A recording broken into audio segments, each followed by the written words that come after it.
luchando por mi vida. Yo un día te encontré, me sanaste las heridas y te conocí por fe. Confundido y sin norte, me atrajiste con amor, me adoptaste en tu familia y hoy te sirvo con honor. Jesús es el camino, Jesús es el Señor, la paz infinita me ha dado mi Dios. Jesús es el camino, Jesús es el Señor, por gracia recibo rescate y perdón.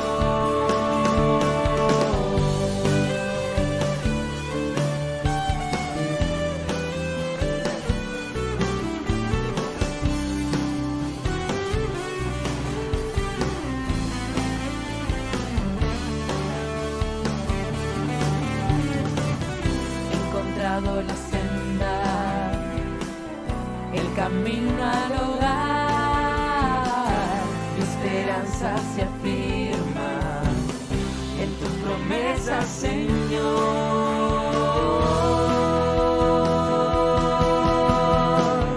Jesús es el camino, Jesús es el Señor, la paz infinita me ha dado mi Dios.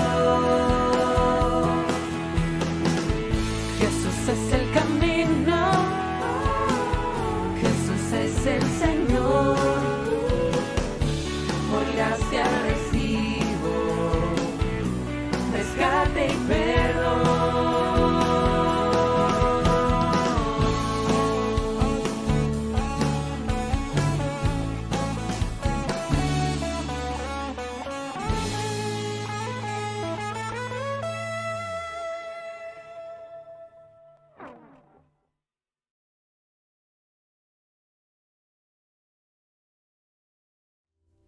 Seguimos adorando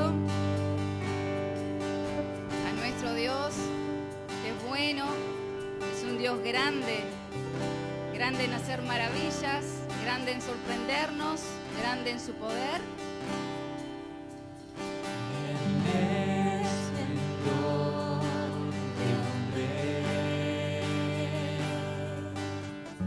Vestido en majestad, la tierra alegre está, la tierra alegre está. Cubierto está de luz, venció la oscuridad y tiembla su voz, y tiembla su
Muéstrale cuán grande es Dios y todos lo verán. Cuán grande Es Dios.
Los martes, hora 20, en la reunión de hombres. Nos juntamos para el estudio de la palabra, de alabanza, de oración y momento de compartir, un momento muy especial entre los hombres. Nos juntamos a orar los miércoles a las 19:30. Los jóvenes y adolescentes tenemos nuestro discipulado todos los jueves a las 20:30. Ministerio con las mujeres. Es un tiempo muy lindo que pasamos cada semana, donde podemos compartir versículos, experiencias. El sábado 22 arrancamos con la escuela bíblica, la cual realizamos con niños de nuestra iglesia, con niños que el ómnibus recoge por distintos barrios. Tenemos un momento de alabanza, un momento en el que compartimos lección, que se vienen 2 grupos por edades, y también tenemos un momento en el que compartimos una rica merienda. Los esperamos. Los sábados a las 18:30 tenemos la reunión de adolescentes, así que esperamos a todos los adolescentes que se quieran sumar con nosotros. Jóvenes, los esperamos los sábados a las 20 horas, donde vamos a cantar al Señor y aprender juntos de su palabra. Bueno, muy bien, el Ministerio de Alabanza y Adoración se reúne todos los domingos a las 9:30 de la mañana. Tienen su ensayo, preparan las canciones para los jóvenes para sus reuniones y luego también preparamos las canciones para el domingo en la noche. Estamos viajando a Fraiventos los fines de semana y estamos teniendo un culto los domingos a las 10 de la mañana.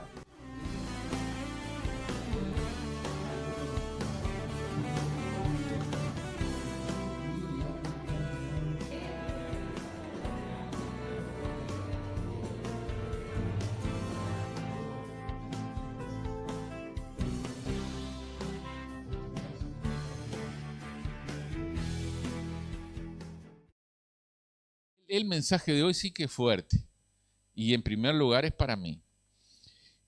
A ver, estamos en el mes de aniversario y yo creo que nosotros en este mes tenemos como motivo de nuestro aniversario, tenemos que ver cómo está nuestra vida, nuestra identidad como hijos de Dios en primer lugar, como miembros, ¿no?, de la familia de Dios en primer lugar y en segundo lugar como miembro GES.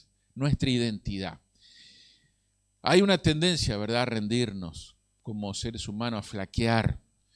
Y la palabra del Señor nos advierte de esto, pero también el Señor nos tira una cuerda, ¿no?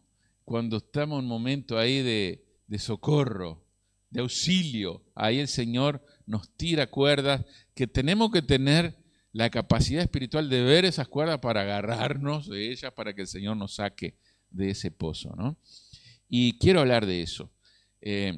Quiero hablar de voy a usar un término que a veces no lo escuchamos tanto, que es el término apostasía. Este término apostasía o apóstata hace referencia a un cristiano, a alguien que ya es salvo, pero que en algún momento de su vida se desvía, descuida su vida espiritual y termina negando el Evangelio. Termina viviendo de una forma, digo, porque en algunos casos puede arrepentirse, amén por eso, ¿no? Y en otros casos no, ¿verdad? Y uno se pregunta, ¿y ahí qué va a pasar? Bueno, es que en realidad no tiene que ver con la salvación, sino que tiene que ver con su santidad, tiene que ver con su vida espiritual y tiene que ver con esa pérdida de comunión con Dios que a cualquier cristiano le puede pasar si uno se descuida, ¿no? Y a veces comienza de una forma que uno ni cuenta se da.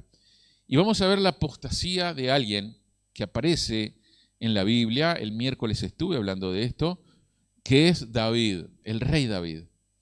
Y comentaba el miércoles que estoy mirando una serie en una plataforma muy linda que la recomiendo, se llama La Casa de David. Y reconstruye, ¿verdad?, todo el proceso en el cual David era un jovencito, un pastor de ovejas, y cómo él comienza a tener esa comunión tan preciosa con el Señor desde su niñez, su adolescencia, su juventud, y cómo el Señor lo va preparando para ser el rey de Israel. Y él es ungido como rey siendo un adolescente. Y le tocó luego enfrentar a Goliat. Pero ya había sido preparado por Dios, mientras había sido pastor de ovejas, él ya se había tenido que enfrentar a osos y leones, por lo tanto ya contaba con un entrenamiento espiritual. Y luego que él derrota al gigante Goliat, que era parte de los filisteos, este ejército enemigo del pueblo de Israel, entonces el camino como que está preparado para que él pueda asumir como rey. No sin antes ser perseguido por el propio rey Saúl, que también había sido un rey escogido por Dios, pero que se desvió. Se desvió y como terminó entonces rechazando a Dios, Dios encontró un sustituto. Porque la obra del Señor tiene que seguir adelante, ¿verdad? No se detiene y el Señor levantó a David. Pero ahora vamos a ver, ¿no?, cuáles fueron los pasos que llevaron a que esta persona, David, tan admirado. Ustedes saben que el pueblo de Israel, hasta el día de hoy, los judíos hoy, lo reconocen al rey David como el rey más victorioso que ellos tuvieron, el guerrero, y tienen una profunda admiración por David hoy en la actualidad, ¿no? Y querido hermano, David, en determinado momento de su vida, después que ya era un rey, después que ya se había consolidado en su reinado, decayó y apostató, negó al Señor con sus hechos, con sus decisiones. Apostatar significa rechazar a Dios, negar al Señor, a tal punto que la persona con sus hechos termina maldiciendo el nombre de Dios. Y lamentablemente esto pasó en la vida de David. Pero vayamos a la Biblia y vamos a ver qué nos dice la Biblia en cuanto a esto. Primero, Proverbios 14:14. Quiero comenzar con este versículo. Aquí está la base de lo que quiero hablar hoy. Dice así la Biblia: de sus caminos será hastiado el necio de corazón. Qué triste que es que un cristiano se vuelva necio, que en determinado momento se cierre tanto que sus seres queridos le hablen, le digan: fulano, fulana, mira que no está bien lo que estás haciendo, considera, pensá, te lo decimos porque te amamos. Y la persona siga obstinada y siga. Eso es un necio de corazón. Pero el hombre de bien estará contento del suyo, del camino que Dios trazó para él. Y creo que todo empieza ahí, con ese descontento, con esa desconformidad por el camino que Dios trazó para cada uno de nosotros. Y entonces, ahora vayamos a 2 de Samuel. Vamos a leer algunos pasajes del capítulo 11, allí cuando el rey David comienza su proceso hacia la apostasía. Y querido hermano, creo que este ejemplo de David en 2 de Samuel 11 nos tiene que ayudar a nosotros también para ver, a ver cómo está nuestra vida delante del Señor. De eso se trata. Dice el 2 de Samuel 11 del 1 al 3. David y Betsabé, comienza el título, ¿no? David ya estaba casado. Betsabé no era su esposa, Betsabé era la esposa de otra persona, ¿no? De un soldado de David, ¿no? Y dice el versículo 1, aconteció al año siguiente, en el tiempo que salen los reyes a la guerra, que David envió a Joab y con él a sus siervos y a todo Israel y destruyeron a los amonitas y sitiaron a Rabá. Pero, cuando la Biblia dice un pero, ahí agárrate, ¿no? Pero David se quedó en Jerusalén. ¿Qué acostumbraban a hacer los reyes en ese tiempo? Acostumbraban, dice el versículo 1, a salir a la guerra. No se quedaban los reyes. Acostumbraban, y especialmente cuando comenzaba la guerra, el rey tenía que estar presente, animando, arengando a sus soldados, ¿no? Mostrándoles su valentía de estar presente en el campo de batalla. Pero este rey se quedó en casa, se descuidó. Y ahí empezó, ¿no?, el proceso de decadencia espiritual de David.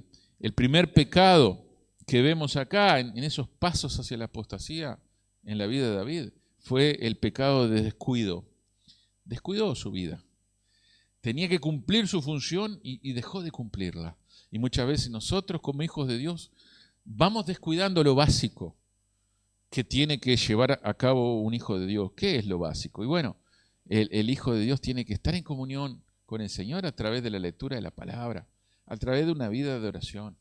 Y también tiene que estar en comunión con los hermanos, porque dice la palabra que él ha sido bautizado, injertado en el cuerpo de Cristo. Y entonces cuando uno comienza a descuidar eso básico, ahí, cuidado, porque una cosa irá llevando a la otra, y eso fue lo que pasó en la vida de David. El primer pecado, el descuido, y eso le fue llevando, ¿no?, a el segundo paso y pecado en su vida. Está en el versículo siguiente, el versículo 2 de 2 de Samuel 11. Y sucedió un día, al caer la tarde, cuando termina la tarde para los judíos, ya es de noche, ya es la noche. ¿Y qué estaba haciendo el rey? ¿No? Y sucedió un día, al caer la tarde, que se levantó David de su lecho, se levantó de noche.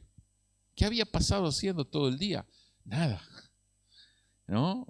Estaría durmiendo. Se levantó de su lecho y se paseaba sobre el terrado de la casa real. Hubo un descuido aquí que fue llevando a un segundo pecado, el pecado de negligencia. Comenzó a relajarse David, ¿verdad? Una cosa va llevando a la otra. Y vio desde el terrado a una mujer que se estaba bañando, la cual era muy hermosa. Y él entonces la vio. Dice aquí la palabra del Señor, ¿no? Y vio desde el terrado. Y este término, este verbo, ¿no? Vio, habla de alguien que se quedó mirando fijamente. No fue cualquier mirada. Todos podemos mirar.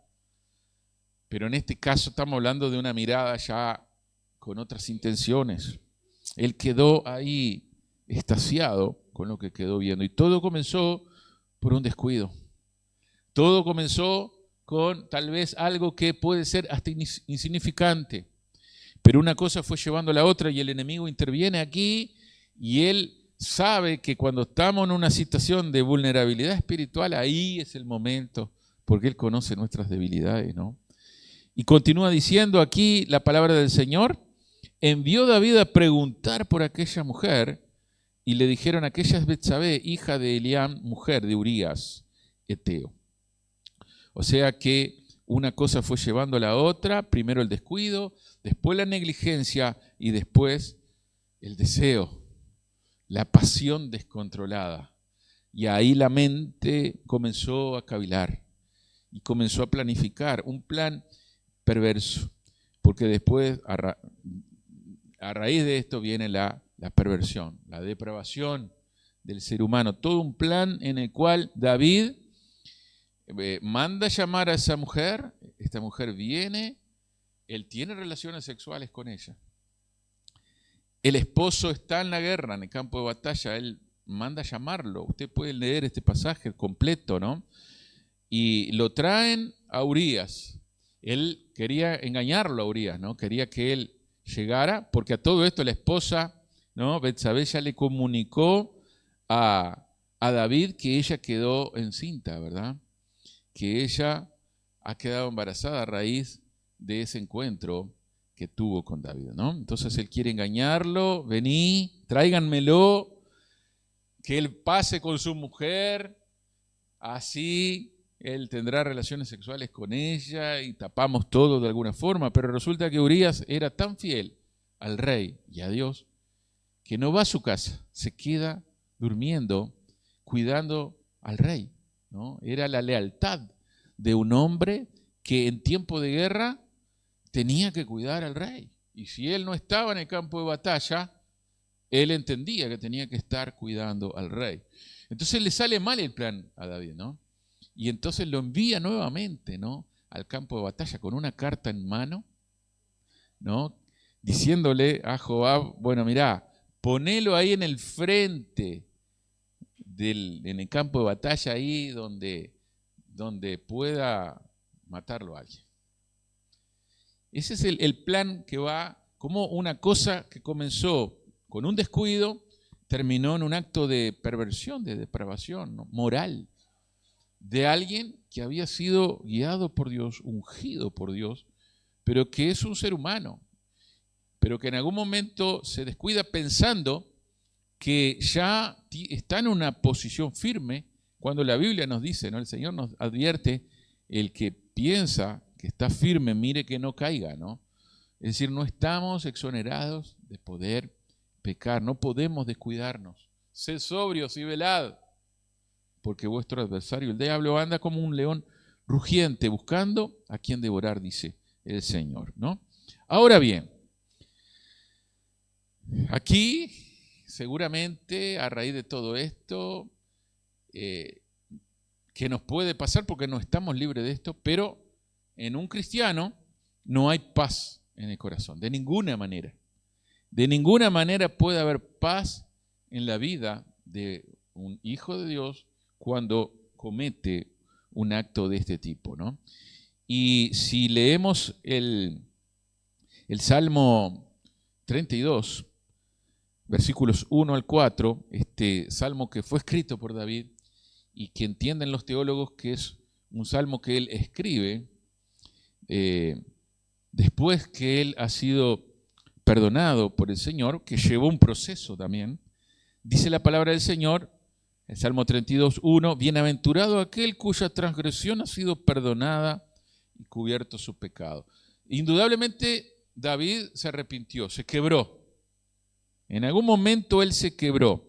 Vamos a ver cómo fue ese proceso, ¿no?, de quiebre. Bienaventurado el hombre a quien Jehová no culpa de iniquidad y en cuyo espíritu no hay engaño.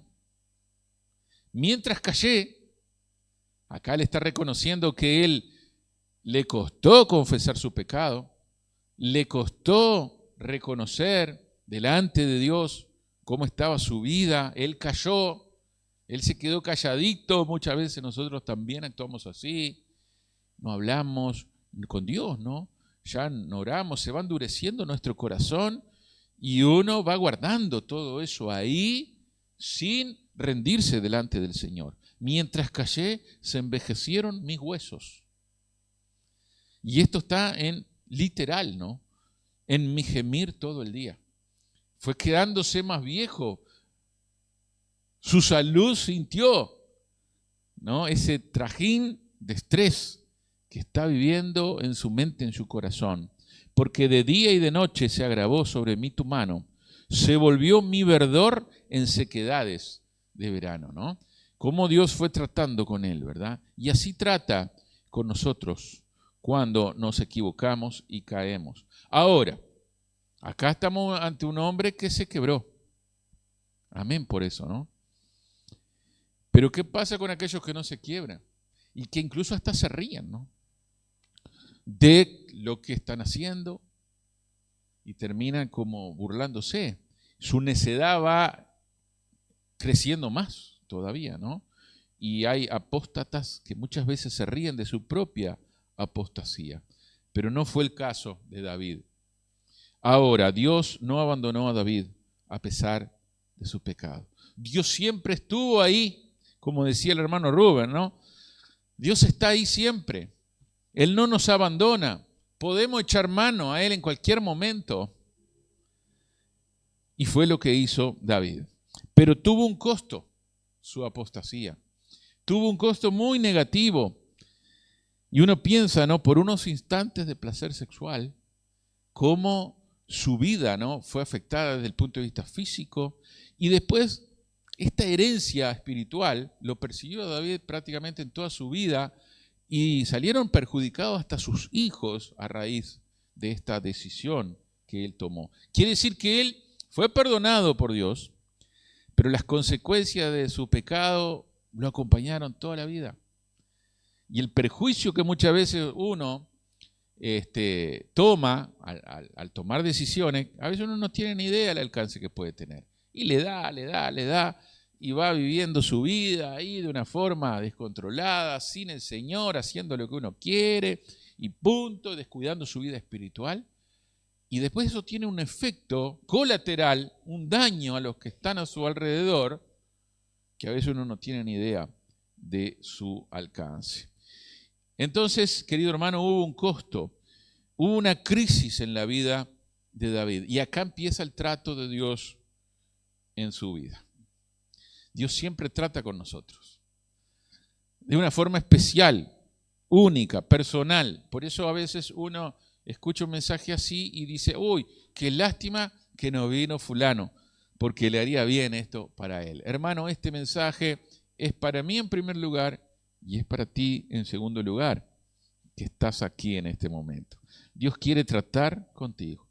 4 cosas que le sucedieron a David, que pueden sucederte a ti, en este proceso en el cual Dios comienza a tratar, provocando una crisis en tu vida, porque es la forma que Dios tiene para llamarnos la atención.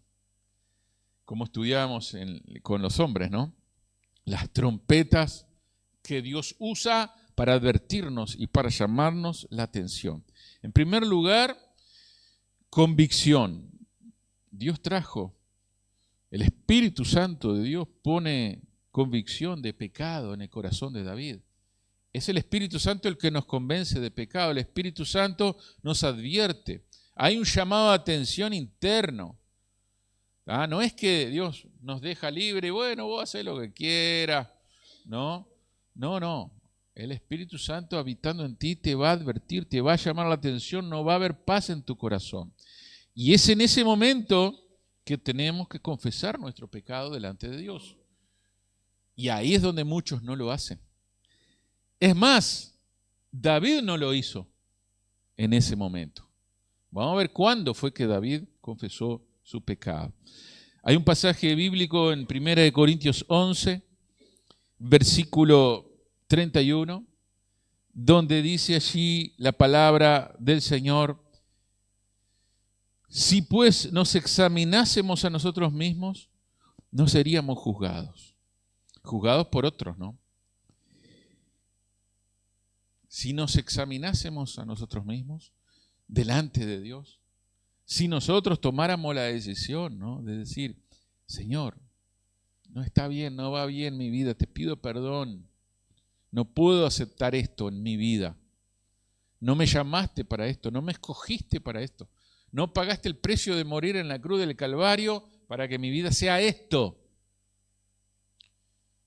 Entonces comienza Dios a obrar en tu vida, ¿no?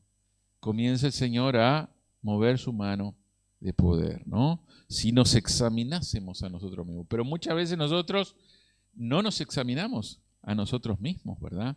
Nosotros dejamos que la cosa siga así, ¿no? Y es como ese dicho que dice, le pegamos la pelota para adelante y seguimos, ¿verdad? Y hacemos de cuenta que acá no pasó nada. Convicción, el Espíritu Santo pone convicción y nosotros tenemos que pedirle perdón al Señor, confesar nuestro pecado a Él y Él nos perdonará. En lo relacionado a David, él no actuó de esa manera. Sí comenzó, ¿verdad?, a sufrir por su pecado, a darse cuenta de lo que había hecho sin lugar a duda. Y entonces Dios pasa al segundo paso. ¿Cuál es el segundo paso? El castigo. Hebreos 12:6 dice, porque el Señor al que ama y azota, no solo disciplina, sino que azota todo el que recibe por hijo. Azota. Miren que el azote en el tiempo bíblico era el latigazo y unos cuantos latigazos en el lomo ahí de la persona, ¿no? Ya un latigazo, una persona podía morir solo con los latigazos nomás, ¿no? Jesús fue torturado de esa forma, ¿no? Antes de morir, ¿no? Entonces, hermano, si uno está viviendo en pecado y uno dice, bueno, Dios no está haciendo nada, no va a hacer nada, podría ser que uno no es salvo, ¿no? También eso tenemos que considerar y poner en la balanza. Porque cuando uno sigue como si nada le importara, habría que ver si realmente la persona es salva, ¿no? Pero eso es uno con el Señor, ¿verdad? Y continúa diciendo Hebreos 12, pero ahora en el versículo 8. Pero si se os deja sin disciplina, de la cual todos han sido participantes, entonces sois bastardos y no hijos. Si sos hijo de Dios, si somos hijos de Dios, Él nos va a disciplinar, Él nos va a castigar, claro que sí, porque así obra un padre con sus hijos, un padre que ama a sus hijos, ¿verdad? Y es así también como Dios actúa con nosotros, el castigo, hermano. Por eso muchas veces a nosotros nos cuesta esta parte, entender que las circunstancias que están pasando a nuestro alrededor pueden ser parte del castigo de Dios para nuestra vida. Sí, claro. A veces nosotros, no, pero no tiene nada que ver, a todo el mundo le pasa. Nada de lo que nos acontece es por casualidad, todo responde, ¿verdad?, a el trato que Dios tiene con nosotros, hermano. Bien, tercer paso en esta crisis que Dios está permitiendo en la vida de David para tratar con él, la confrontación. Y acá viene entonces el pasaje en el cual el profeta Natán visita a David, y ahí tenemos que ir a 2 de Samuel 12. 2 de Samuel 12, estaría bueno que después en casa uno leyera 2 de Samuel 11 y 2 de Samuel 12, los dos capítulos. Pero ahora vamos al versículo 7 de 2 de Samuel 12. Dice, entonces dijo Natán a David, y hago un alto aquí, ¿no? El profeta le cuenta a David de forma metafórica el daño que una persona ha hecho a otra con su ganado, ¿no? David escuchando con atención, ¿no? Cómo otra persona arrebató algo que no era de él y se apropió de eso, ¿no? Lo mismo que había hecho David con Betsabé, la esposa de Urías, ¿no? Entonces, en determinado momento, David, que escucha este relato que el profeta le cuenta, le dice, no, pero a ese hombre hay que castigarlo, al que hizo semejante obra, ¿no? Y ahí viene la respuesta del profeta, tú eres aquel hombre. Así ha dicho Jehová, Dios de Israel, yo te ungí por rey sobre Israel y te libré de la mano de Saúl. Voy al versículo 13 ahora. Entonces dijo David a Natán, pequé contra Jehová, y Natán dijo a David, también Jehová ha remitido tu pecado, no morirás. No morirás. O sea que, en otras palabras, si no cambias, vas a morir. Eso fue lo que Dios estableció para David, la muerte. Aquí Dios presenta, ¿no?, como un desafío en nuestra vida, ¿no?, cuando uno está en una situación así, ¿no? Dios nos desafía. Bueno, mirá, es necesario un cambio de rumbo inmediato, ahora. Una toma de decisiones que impliquen un cambio de dirección. Dios siempre actúa así, ¿no? Si desobedeces el desafío, Dios pudiera quitarte la vida, como en este caso con David, ¿no? Un apóstata no puede vivir en su apostasía como si nada hubiera pasado, ¿no? No morirás. Y esto a mí me golpeó fuerte, ¿no? Porque digo, bueno, capaz que esto es para el Antiguo Testamento, no es para ahora, que Dios nos mate en caso de que nosotros sigamos tercos en nuestro pecado, en caso de que nosotros apostatemos, ¿no? Que Él pueda hacer algo así como matar, ¿no? Y me vino a la mente enseguida aquel otro caso que hay, que usted puede buscarlo ahí en su Biblia y leerlo tranquilamente, en Números 22, que es el caso de la burra de Balaam. El episodio donde este profeta, bastante particular, Balaam, está montando en su asno hacia determinada dirección para cumplir un plan que iba en contra de la voluntad de Dios. Y entonces, como el tipo estaba duro para oír la voz de Dios, Dios usa ¿a quién? A la burra, ¿no? Y entonces la burra que lo lleva montadito en determinado momento provoca como un accidente para que Balaam se lastime y se caiga, y Balaam se enoja, se levanta y le empieza a pegar, a golpear y a lastimar a la burra. ¿Qué estás haciendo, no? Y entonces en determinado momento el animal comienza a hablar. El milagro de Dios, ¿no? Dios, es como que Dios nos dijera, bueno, si vos no oís mi voz, yo voy a usar a un burro para que te hable y para que entiendas, ¿no? Y entonces el animal le dice a Balaam, ¿por qué me golpeas?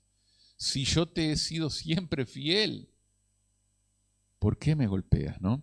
Claro, está bueno aclarar que la burra había visto más adelante a un ángel. Un ángel con la espada desenvainada, dice la Biblia, ¿no? Y este ángel, ¿qué iba a hacer? Iba a matarlo a Balaam. ¿Ah? Y dice que a partir de ese momento le fueron abiertos los ojos también y los oídos, ¿no?, a Balaam, y pudo ver ese ángel que estaba allí prontito para matarlo. Y el ángel le dijo, ¿no?, a Balaam algo así como si vos hubieras avanzado un poco más, yo te hubiera matado. ¿Ah? Yo te hubiera matado. Entonces ahí tenemos otro ejemplo más, ¿no? Es decir, bueno, seguís obstinado, Dios puede usar muchas herramientas, para que nuestra apostasía no siga así como si nada, ¿no? Para que uno no siga viviendo esa vida obstinada de querer hacer lo que uno quiera y estar negando la fe y negando a Dios cuando ha recibido la salvación de parte de Dios para su vida. Primera de Juan 5:16. Bueno, ¿qué dice acá la Biblia? Nuevo Testamento, ya no es antiguo. Dice, si alguno viere a su hermano cometer pecado que no sea de muerte, pecado de muerte, pedirá y Dios le dará vida. Esto es para los que cometen pecado que no sea de muerte. Hay pecado de muerte, dice la Biblia, por el cual yo no digo que se pida. Hay pecado de muerte, dice el Señor en su palabra. Hay pecado de muerte. Es serio esto, ¿no? No es para que nos tomemos, ¿verdad? Bueno, fue otra prédica más. Vamos a ver cómo sigue todo esto. Entonces, hermano, Dios puede llamarnos y puede decirnos, bueno, hasta aquí llegaron tus días, vení, ya te vamos a llevar a la eternidad ahora mismo, vení, ahora mismo, no importa la edad que tengas, ahora mismo, ¿verdad? Yo pensaba, ¿no?, que en determinada ocasión conocí a un padre y a una madre, no aquí, por las dudas, claro, esto no, que en un cumpleaños de un niño, su hija estaba como desacatada, digamos, ¿no? Y los padres le decían, quédate quieta. Entonces, ¿qué hacía la niña? Abría todos los regalos que le habían traído al niño, ¿no? Y entonces el niño venía llorando, fulana me abrió. Y ahí va la madre, no hagas eso. Pero la niña lo hacía igual. Lo hacía igual, no escuchaba a los padres, hacía berrinche. Y todo el mundo mirando esa escena y nadie hacía nada porque eran los padres los que tenían que actuar ahí, ¿no? Y la niña hacía lo que se le antojaba. Y en determinado momento la madre dijo, yo me voy. Y agarró a la niña y se la llevó, ¿no? Y ahí salió el padre también. Avergonzada, ¿no? De lo que su hija estaba haciendo, ¿no? Y yo pensaba en ese ejemplo de que algo así ocurre en la vida espiritual, ¿no? Es como que Dios dijera, bueno, ¿sabes qué? Se terminó la fiesta, me estás haciendo pasar vergüenza, ahora mismo venite conmigo. Y se terminaron tus días aquí en la tierra, ¿no? Esto es bíblico, esto está en la palabra del Señor. Quiere decir que uno tiene que prestar atención a cómo está su vida espiritual. Nosotros hemos sido pagados por alto precio, dice la palabra. No es para encarar la vida espiritual así como a light, yo hago y vivo como quiero y me manejo como yo quiero, como si el Evangelio fuera escrito para mi necesidad. El Evangelio es para la honra y gloria de Dios. Y si uno lo obedece, va a ser bendecido y va a ser beneficiado por Dios y cuidado por Dios. Pero si uno lo desobedece, está negando la obra de Cristo en su vida cuando el Señor le ha dado la vida eterna, ¿no? Entonces, hermano, el Señor nos puede decir, se te acabó la fiesta, venite para casa ahora mismo.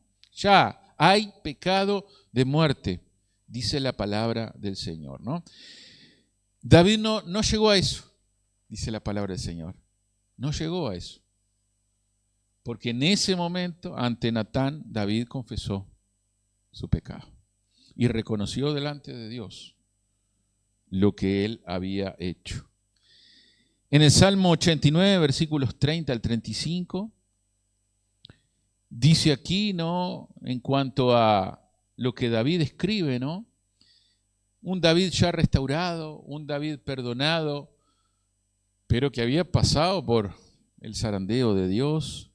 Dice así, versículos 30 al 35 del Salmo 89, escrito por David, ¿no? Si dejaren sus hijos mi ley y no anduvieren en mis juicios, si profanaren mis estatutos y no guardaren mis mandamientos, entonces castigaré con vara su rebelión y con azotes sus iniquidades. Yo no quiero ni saber lo que es la vara de Dios, ¿no? Antes se castigaba a los hijos con vara, ¿no? La varita ahí, y te daban un varazo en las piernas y te sacudía todo, ¿no? Y ni que hablar cuando agarraban la chancleta. Y en el caso de mi padre ya era hasta con el cinto, ¿no? Y perdé cuidado que ninguno quedó atrofiado, no, todos salimos ahí sanitos, pero fuimos castigados duro. ¿Ah? No se jugaba, ¿no? Hoy en día ha cambiado tanto todo, ¿no? Pero Dios nos castiga con azotes, con vara. Y continúa diciendo, mas no quitaré de él mi misericordia. Hay castigo, pero hay amor. Porque es un castigo, una disciplina en amor, ¿verdad? Y ahí es donde uno tiene que encarar la disciplina para con sus hijos, sabiendo que es por amor que lo estamos haciendo. Cuando uno castiga al hijo, cuando uno le dice, mirá, que hacen penitencia, no vas a hacer esto, no, te vamos a sacar esto, lo otro, los padres lo están haciendo porque lo aman. Porque lo aman. La misericordia no se ha retirado de ellos, pero es necesario una medida así para que haya un cambio, un arrepentimiento, para que esto genere, ¿verdad?, una actitud de decir, no, acá estuvimos mal, acá hicimos algo que nuestros padres, que Dios mismo no aprueba. Ni falsearé mi verdad, dice, no olvidaré mi pacto. No olvidaré mi pacto, ¿no? Como en esta época las personas tenían presente los pactos, ¿no? El pacto que Dios había hecho con el pueblo de Israel. Y hermano, nosotros acá en la Santa Cena somos participantes de un nuevo pacto. La sangre de Cristo, el vino que representa la sangre de Cristo, representa, ¿verdad?, el nuevo pacto que Dios ha hecho con nosotros. Tengamos presente esto. Y continúa diciendo el pasaje aquí, ni mudaré lo que ha salido de mis labios. Una vez he jurado por mi santidad y no mentiré a David. Es decir, David mismo está escribiendo sobre el trato que él ha tenido con Dios. Entonces, hermano, qué bueno es poder recibir el perdón luego de una confesión sincera a Dios, luego de un rendirse y luego de reconocer, ¿no?, que Dios es un Dios que nos ama, pero que nos disciplina. Pero hermano, tengamos presente lo que nos dice Primera de Juan 1:9, ¿no? Si confesamos nuestros pecados, Él es fiel y justo para perdonar nuestros pecados y limpiarnos de toda maldad. Pero tiene que existir la confesión a Dios, tiene que existir un corazón rendido que está reconociendo que quiere un cambio, que no se conforma con su pecado. Uno se amolda al pecado, uno se acomoda, uno se siente hasta bien, pero internamente no está bien. Dios está ahí hablando a su corazón. Y por último, quiero hacer referencia a la historia de un diamante que existe hasta el día de hoy. Un diamante llamado Koh-i-Noor, que va a salir ahora aquí la imagen a continuación. Hace referencia a un diamante que un joven príncipe de la India, recordemos que la India por mucho tiempo fue una colonia británica, ¿no? Y entonces este joven príncipe de la India, portador de este diamante, un diamante muy puro, muy especial, dice que este joven, esto está en internet, ¿no?, este relato, le regaló a la reina Victoria de Inglaterra ese diamante. Tenía el tamaño de un puño de un hombre y era un diamante perfecto. La reina lo puso junto a otras joyas de la corona e incluso después se colocó ese diamante en la misma corona de la reina. Y esa corona se conserva y esa corona posee los diamantes los trozos de este diamante Koh-i-Noor. Dice que cuando este joven príncipe de la India ya era un hombre y había pasado mucho tiempo, estuvo visitando en Inglaterra y fue a visitar a la reina. Entonces, cuando ella se presenta ante el joven, este joven le pide a la reina que le muestre el diamante que él le había regalado a la reina.